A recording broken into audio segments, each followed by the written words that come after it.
أعوذ بالله من الشيطان الرجيم. بسم الله الرحمن الرحيم.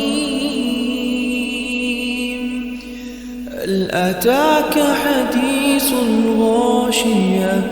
وجوه يومئذ خاشعة آملة ناصبة تصلى نارا حامية تسقى من عين آنية ليس لهم طعام إلا من ضريع لا يسمن ولا يغني من جوع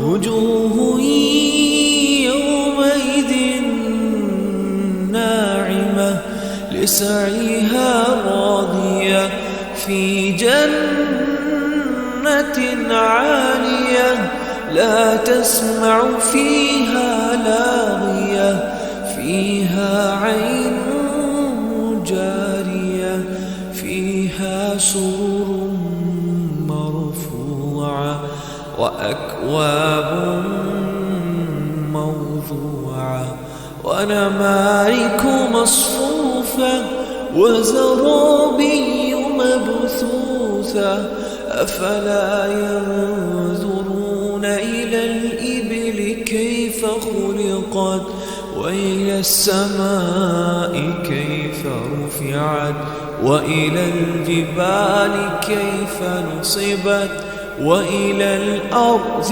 كيف سطحت فذكر إنما أنت مذكر لست عليهم بمسيطر إلا من تولى وكفر فيعذبه الله العذاب الأكبر إن إلينا إيابهم ثم إن علينا حسابهم.